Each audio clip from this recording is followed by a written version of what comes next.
Day. It's blue team, orange team, something like that. So I'm showing my sport ball spirit. Got myself the blue and orange team shirt on eBay, $8. 1996 champions of something. Anyway, I'm very excited about it, very proud of it. And hopefully you can take me seriously today. Okay, you guys ready to get started? Okay. Hey, when you think of Jesus, what picture comes to mind for you? Just give it a minute. When you think of Jesus, you think of who he is, what he's like, what comes to mind? You think of like flannel graph Jesus? Do you think of the Jesus from like the movies? Do you think of like the Jesus in the paintings that you've seen? What comes to your mind when you think of the person of Jesus? What image? Because it's really, really important that whatever image of Jesus we have is an accurate one. So here's what I did. I scoured the internet and I found photographic evidence of Jesus from multiple different domains and different art forms that I'm going to share with you today. Are you ready? Okay, here we go. The first one is this beautiful flannel graph. This was my first Jesus. Flannel graph Jesus is great. They would stick it on there. This is actually circa 1994. You can still buy these today. I looked it up and almost bought one. Flannel graph Jesus, maybe think of Jesus in that context, Sunday school, fishy crackers, that kind of deal. There's also Ricky Bobby's favorite Jesus, baby Jesus. Woo! Amen. Look at that. That's a beautiful baby Jesus, okay? I could imagine praying to that. That's a good one. He looks so beautiful. It's a little bit of Renaissance art there. We're not gonna get into art history today, but if you want a little fun fact, we're gonna move on. The next one is, and get this, all right? So I go, I'm searching pictures of Jesus, and I find this picture, and the way that Google tagged this image was hot Jesus. Oh. So some of you are a little uncomfortable right now because you were like, yeah, right? Then you're like, oh, can I do that in church? Is this okay? Is he coming back next week? This is a great one. It's from one of those Bible series TV shows, but I love this picture of Jesus. For the record, Jesus was not a very attractive man. He told us that in Isaiah. He said that there was gonna be nothing about him that was gonna be overly appealing on like a physical attractive side. So good try, Hollywood, but hot Jesus does not get the pass. Now maybe you're like, dude, obviously not hot Jesus, but I could see buff Jesus. You know what I mean? I could see, dang! That is some vascularity, okay? For a moment. Hey, shout out Hunter Ona, that's my boy. He got me hooked up with the buff Jesus. Yeah, that's good. So, buff Jesus, you know, this is the kind of Jesus that he gets up on the cross and would have just broke it. And there's a picture of that, but it's a little bit more racy. Okay, this next one, where y'all know the YA knows, you know the picture YA. Okay, here's the deal. This one's a little edgy, but I'm gonna go here anyway. Mormon Jesus, he's blonde with blue eyes, and I see where they're going. Some of you guys are uncomfortably like, well, where is this about to go? Am I in safe hands? You'll find out. Blonde Jesus, blue eyes, doesn't really seem to be that accurate, but somebody did us a favor and made a more accurate Mormon Jesus. Here we go. It's pretty good. That was edgy. That was a little edgy. I'm sorry. I'm so sorry, guys. I am the youth pastor usually, so you can see where, put teaching in my title, so, okay, here we are. Mormon Jesus, I like that Jesus, honestly. He looks like a real good corporate, upstanding, white-collar man. He's just like, I would follow that man off a cliff. Okay, next one. Catholic Jesus. I like Catholic Jesus in general. Again, the blue eye thing, I'm not sure where we're getting this. He was a Middle Eastern man, but, and then also, he's always like doing the gang sign in the Catholic pictures.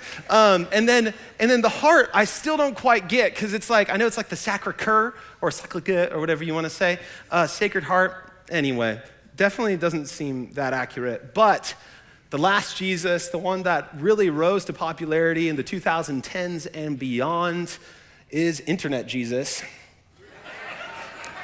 And this really just, I feel like depicts the theology of our age. Like people kind of think of Jesus over there like, you go, buddy. Like do whatever you want. Like, I forgave you. Like, that is just like the theology of our day. And so that's internet Jesus.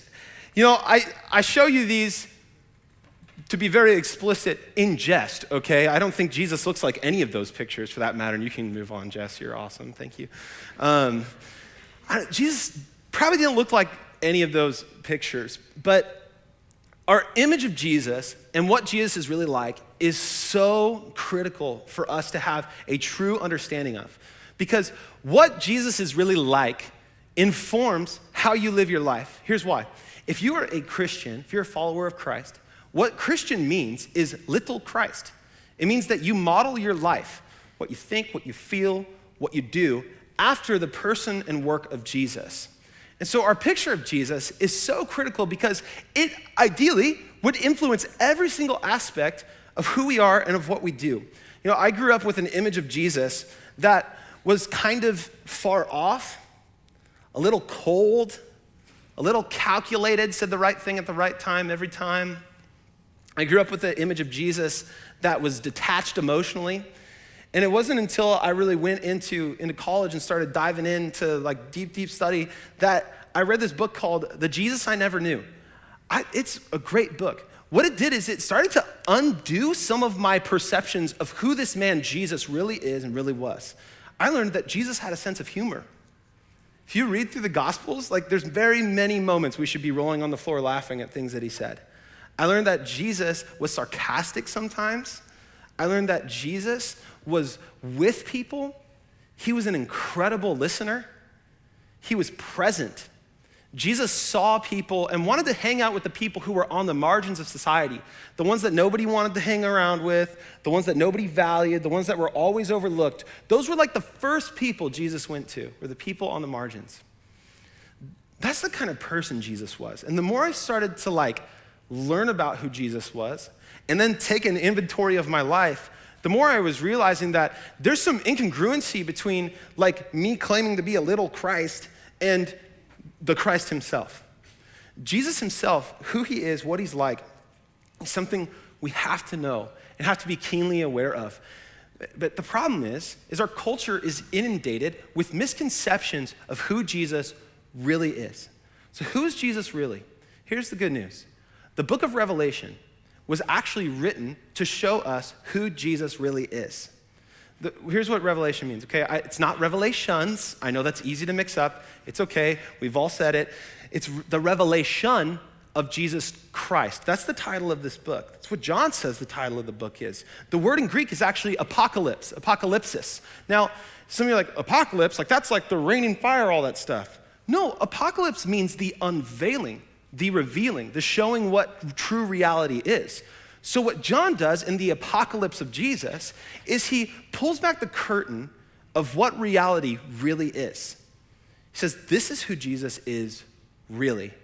And that's what the point of this book is. It's actually for us to know Jesus. It's for us to know what he's really like and what he's about. And so sometimes we come to the book of Revelation with our own neediness and our own bias and our own opinions of where it's going.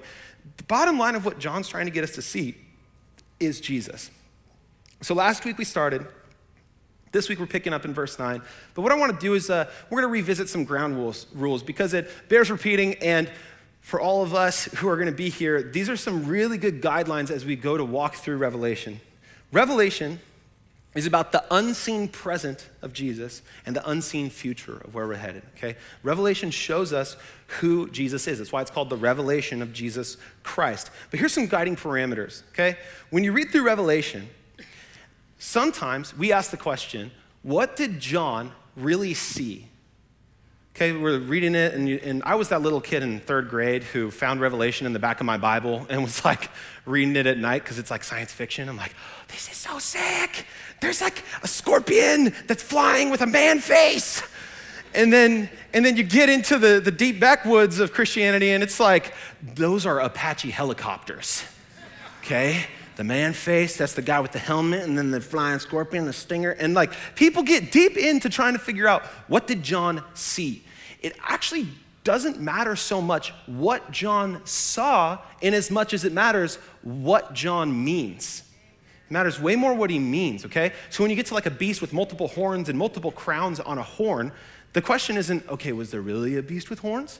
It's, what does he mean by the horn? What does he mean by the crowns? And those symbols, here's the deal. If you were reading Revelation in the first century when it was written, you would have been like, oh, duh, the horn and the crowns, it's just like Daniel, obviously, and here's what it means. For us today, there's a massive gap between the level of inundation we have with the Old Testament and what the kind of symbology was present inside of the prophetic works and today. Today we're like, a crown and horns, what are you talking about? For them, imagery would have been recalled very quickly when they saw some of these things that John refers to. And so we actually have some work to do in bringing ourselves back to the OT and like really understanding some of these Old Testament imagery, okay? So it matters more what he means than what exactly it is that he saw. Another one that people get tripped up on, I get tripped up on, is this. It's less important what happens next than what John sees next, okay? The chronology of Revelation is not chronological. You following? So you read through Revelation, you're like, okay, I feel like I've actually seen a couple gathering of witnesses, and how many times did that really happen? And people try to take the book of Revelation and then map it to a timeline. That's not really John's point. What John sees is what's important. What he sees is the witnesses gathered. Is it exactly 144,000? Is it a metaphorical 144,000? That's what we have to figure out when we go through it and look at, hey, what does he mean by 144,000? Will there actually be that many witnesses, or what's he really getting at? Those are the more important questions theologically that we need to ask of the book of Revelation. A good thing to remember in verse 3 is it says that blessed are those who read these words and hear them and do something about them. So Revelation is intended to be a blessing. Drew did a great job of laying that out for us last week. Like, this book is supposed to bless you as a follower of Jesus. It's not supposed to be scary. It's not supposed to be avoided or unopened. It's to bless you. So here's our promise to you. We hit this last week. We're going to hit it again because, like I said, got to hear things multiple times to lock this in, all right? So our promise to you is this.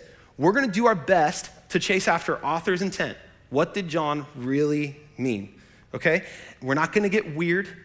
We're not going to go Da Vinci Code on you guys and be like, you see the painting with the black light on the wall? And like, we're not gonna get weird, okay?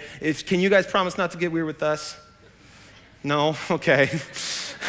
Why do you think I'm here? Just kidding.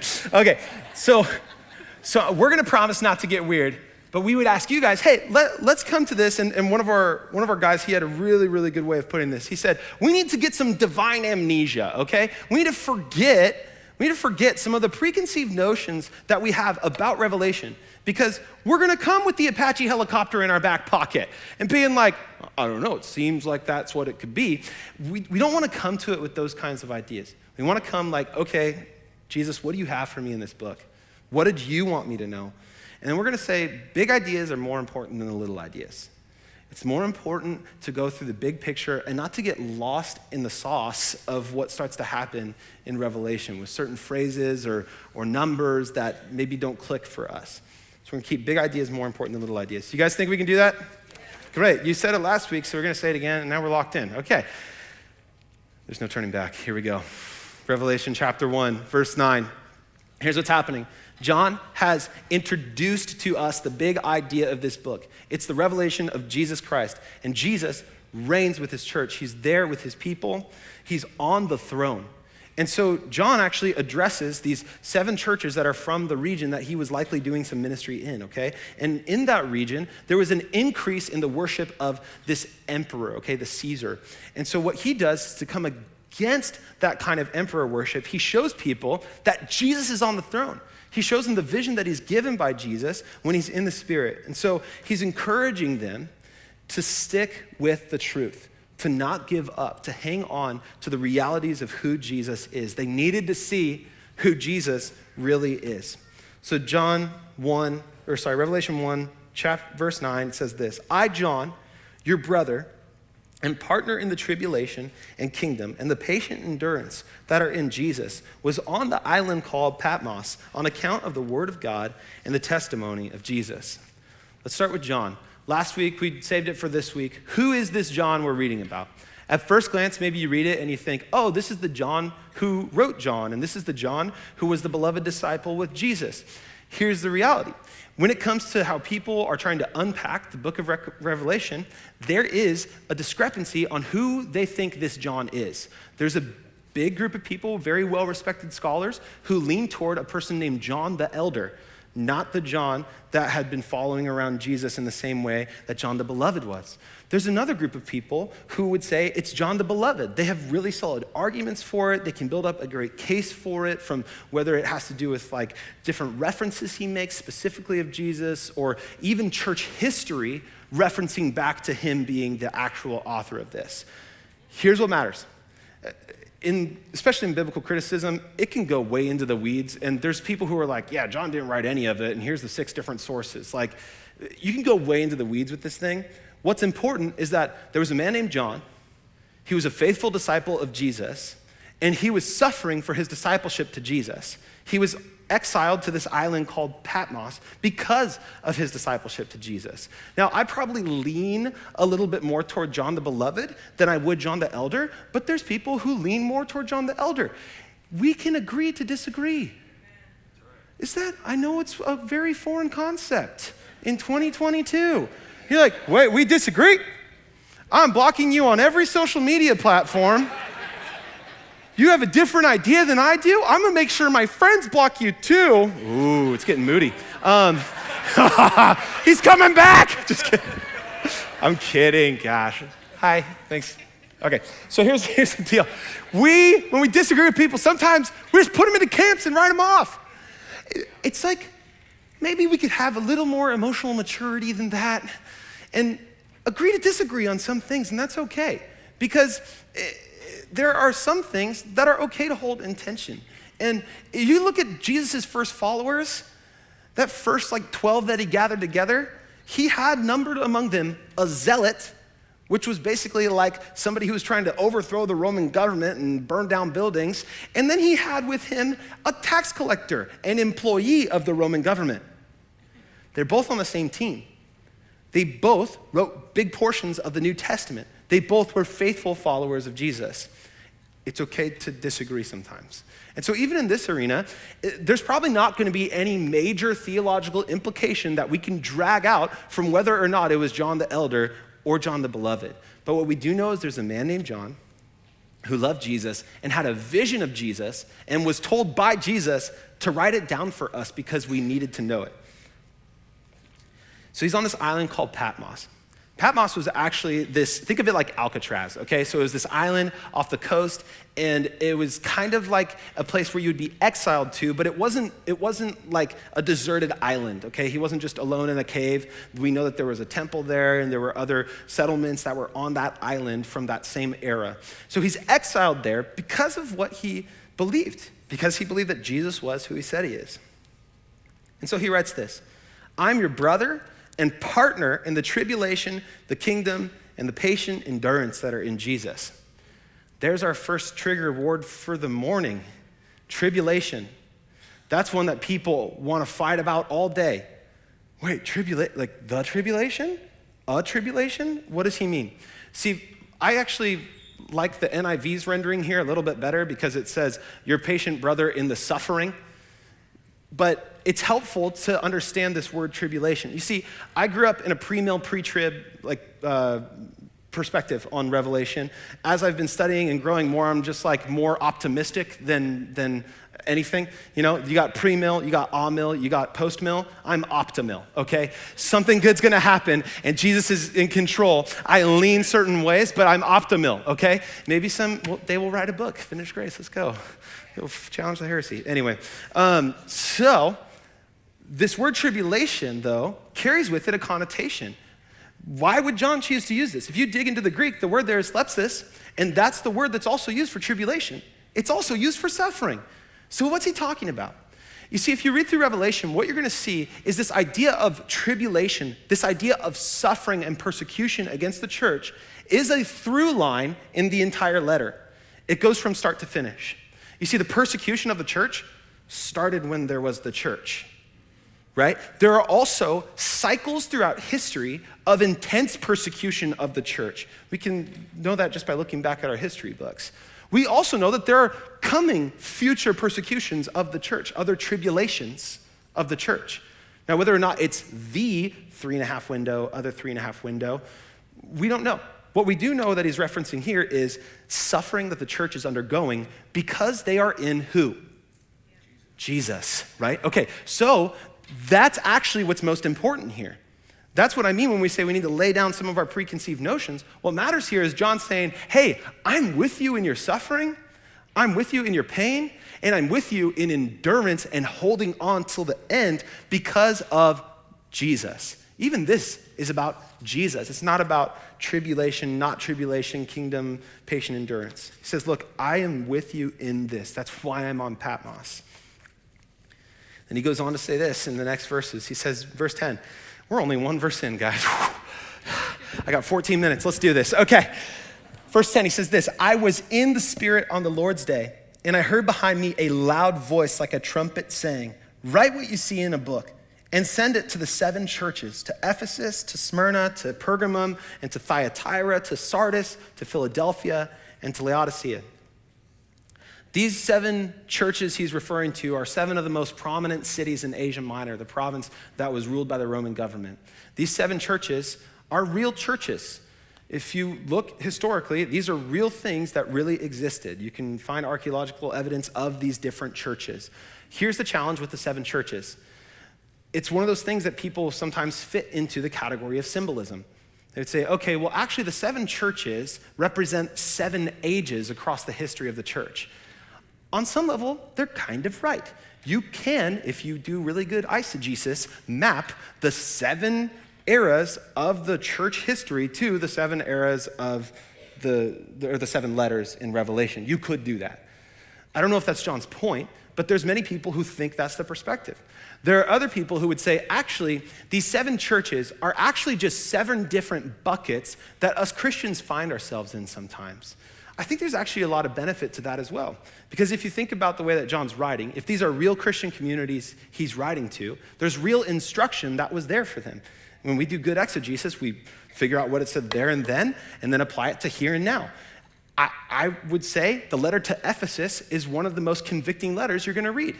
It says, you have forsaken your first love.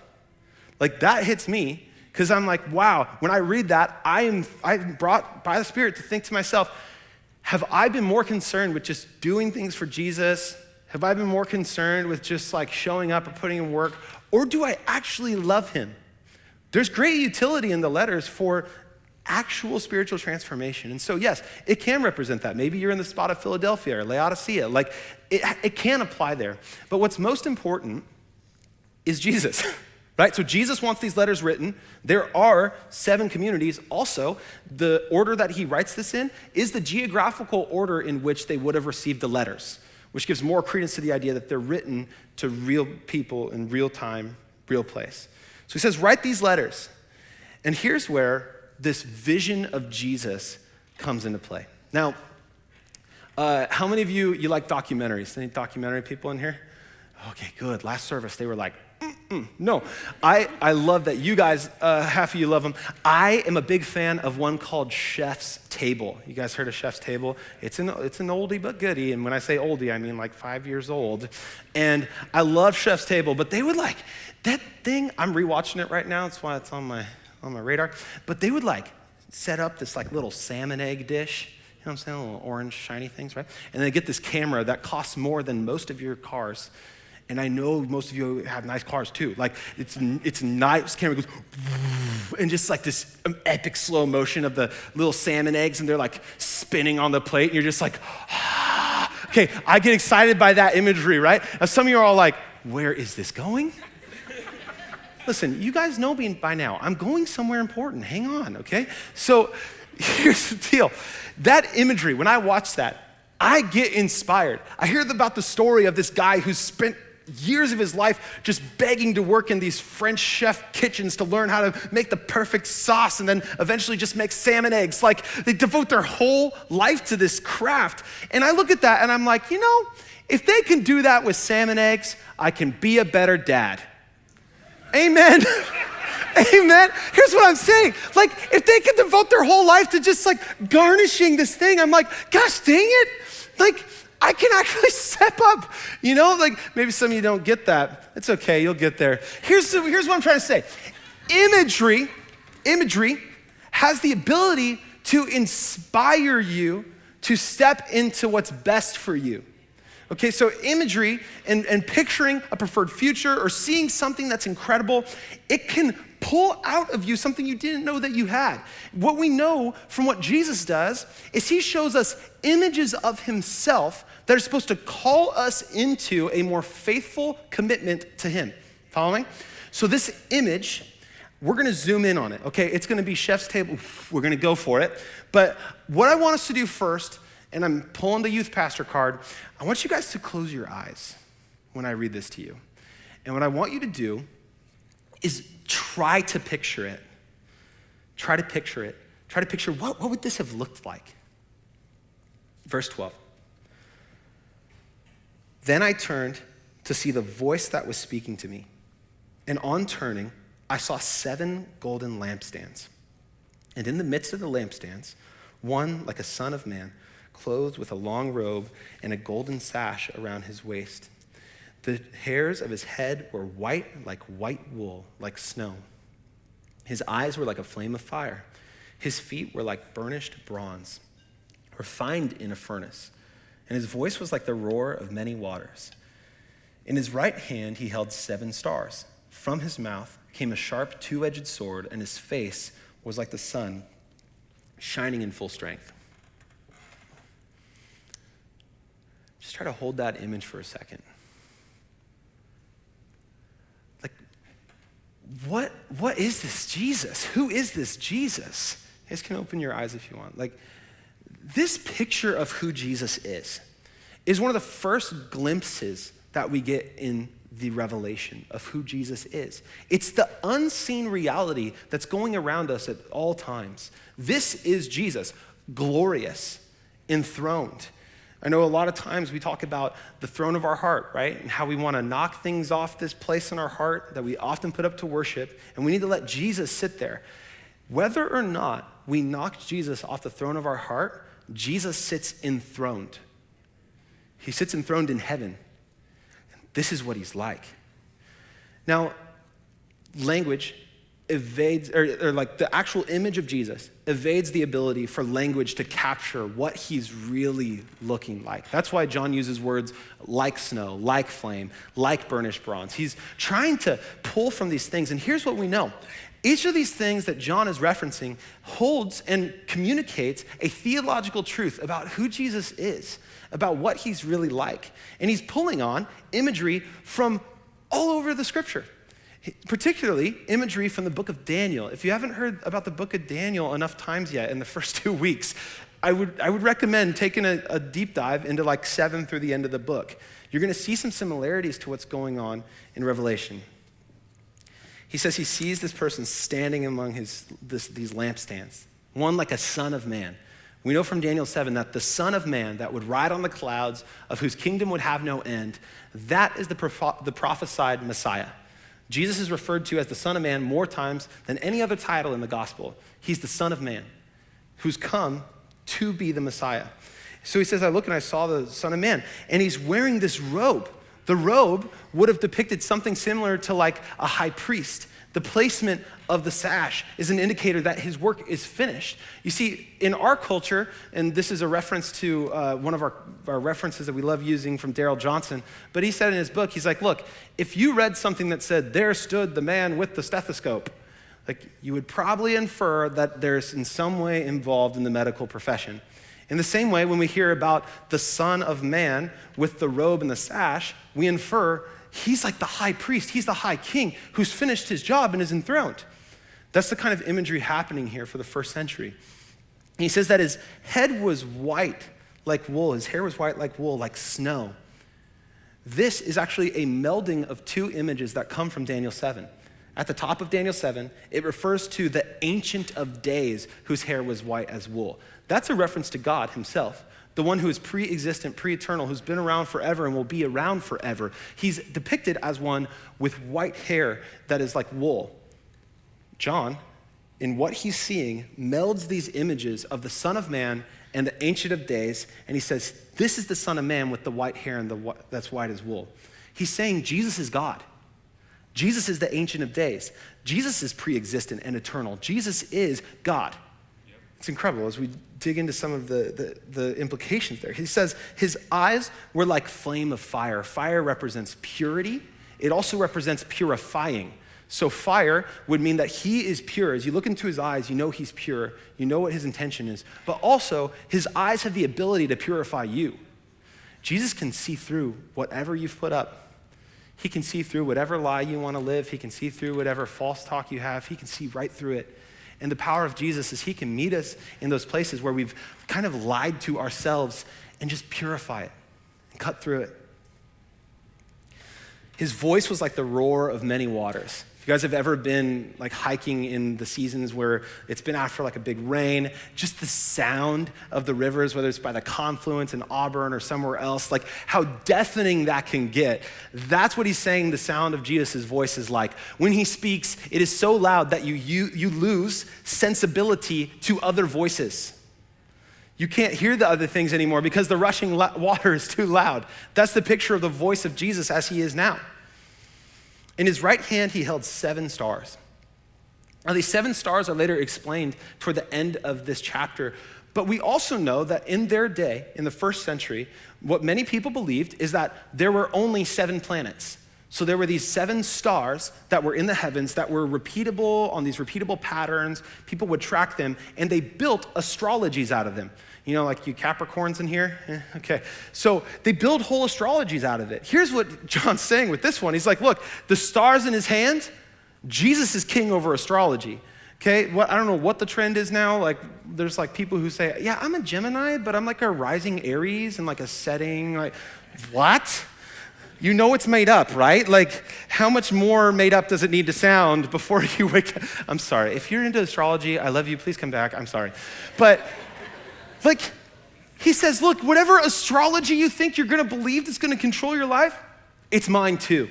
The 7 stars, the heavens, are in his hand. It says, out of his mouth comes a sharp 2-edged sword. The symbolism there is that the divine word, the divine logos, what it can do is it can separate truth from falsehood. That's what we do with words in conversation. We're like, no, not this, a little bit more of that. We get to shared meaning with the word. We actually use it as a sharp sword to get to what is true in a conversation. That's what Jesus is and what he does. He, coming out of his mouth, all the words that he speaks, separates truth from lie. It says that his face was like the sun shining in its full strength. Here in El Dorado County, we know what that's like, okay? It gets hot. It's like that. This is what he's trying to picture for us. It's like this like massive, like you can feel it all over your body when you walk outside and you're like, please take me back to air conditioning. Like it's this powerful, powerful picture of Jesus and the radiance of his glory. And so on seeing this image, he sees the glory of God, how incredible God is, how unimaginable he is, how you can't even reach him. And here's what happens in verse 17. It says this, when I saw him, I fell at his feet as though dead. Yeah.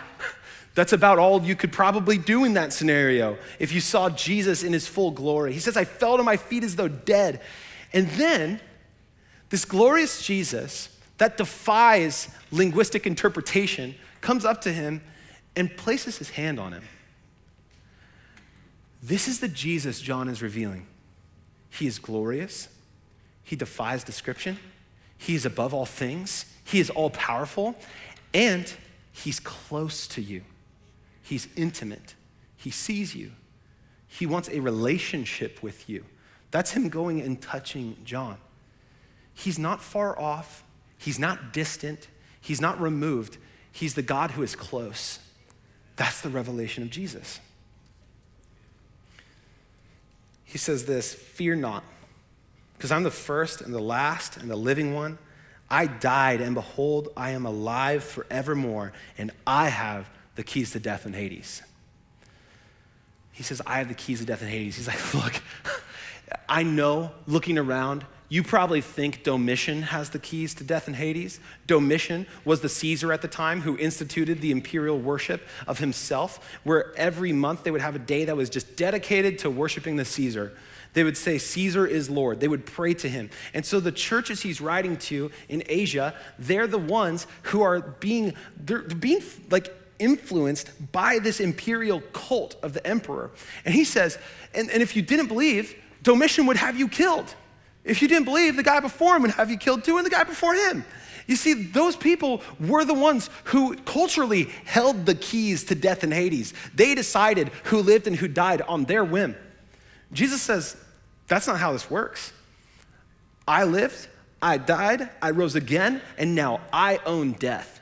I own Hades, the holding place of the dead, and their perspective of how that worked at that time. This means that we don't have to fear. This means that the idea of death, which is really the final problem of humanity, we don't have to fear it because it belongs to Jesus. Hades belongs to Jesus, meaning that all things are really his. And so anything that we're afraid of, anything we're concerned about, we can give to him because we know he holds the keys to death and Hades. Listen, the first century Christians needed this because they were dying for their faith every day. They were afraid of death. They had to hear this message of this unseen reality that no, the death that might be coming to you tomorrow, it doesn't belong to them. Jesus has you. And if you die tomorrow, you're going to be with him. That's the revelation of Jesus that emboldened them to walk in the truth and the faith of who Jesus is. Verse 19, he says, write therefore the things that you have seen, those that are and those that are to take place after this. That's where we get this understanding that Revelation is the unseen present and the unseen future. He says, write the things that are to take place after this. As for the mystery of the 7 stars, and there's only a handful of times in Revelation they explain the signs to us, but this is a good one. He says, as for the 7 stars you saw on my right hand, and the 7 golden lampstands, the 7 stars are the 7 angels of the 7 churches, and the 7 lampstands are the 7 churches. He's saying, they're my church. These 7 stars in my hand, yes, they represent the cosmos. They also represent the reality that I'm in control of my church. It's my church. It's not Domitian's, it's mine. And so he has confidence that he's trying to instill in John. He says, look, I'm among these lampstands. I'm aware intimately of what's going on in every church community. That theological truth reigns today. He's aware intimately of what goes on in every church community. The 7 letters reference specific things that were happening in many of these churches. He references what was happening. How? Because Jesus stands among his church. So here's the big idea of Revelation. God wins. God won. That's why he has the keys. God is winning whatever battle you're in right now. And God ultimately wins. It doesn't matter what tense or what sense you use it in. It's true across the board. And it's important that we understand the multi-layers to the tenses that Jesus is the one who's victorious. Because it's in knowing that Jesus is victorious that we can have comfort and security and boldness in the gospel because he's already won. So whatever battle you're facing, Jesus has already won. So here's my question for you. How do you picture Jesus? I know we started with the flannel graph and some fun, but how do you really picture him? Is he a Jesus who's far off? Is he a Jesus with rules and regulations to stop you from having fun? Is he a Jesus that is uncaring? Is he a Jesus that's not close? Is he weak? Is he powerless? Or is he the revelation of Jesus Christ that we just looked at? Enthroned, powerful, glorious. The keys of death and Hades belong to him. The kind of Jesus that we would just fall on our face and worship if we peeled back the curtain right now. You see, our picture of Jesus determines our perspective on life. Our picture of Jesus determines our perspective on life. If we don't have an accurate picture of Jesus, our understanding of what life is and what it's all about is just off. We'll always be off. We'll be flying upside down through life. But if we have a perspective of Jesus that recognizes that he's on the throne, that he's in control, that he's the one who is in charge of all things. He's the one who is most glorious, who is deserving of our praise. It changes the way that we think, changes the way that we feel, it changes what we do.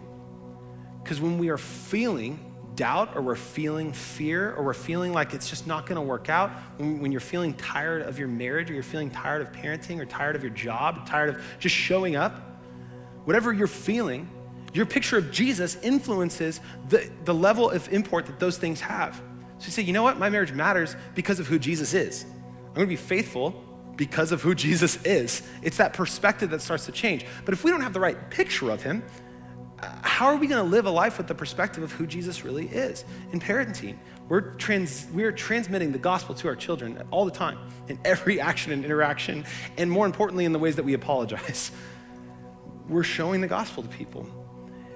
In that, we press on because we've seen a picture of Jesus that compels us to move forward in our jobs, the way that we love people around us, the way that we love people we disagree with.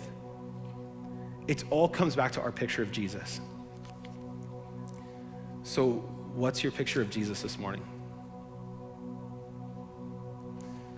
We know that he is exactly who John has revealed him to be, and we know that we can count on that for our lives. And so would you lean into that? Can you receive that of who Jesus is? Here's what I want to invite you to do next. We're just going to worship. We're going to spend a moment and reflect on Jesus, but I hope that image of who he is hangs in your mind, that you just think of who he really is, what he is now, the unseen present, unseen future, and let's worship Jesus together. Would you stand with me and we'll sing?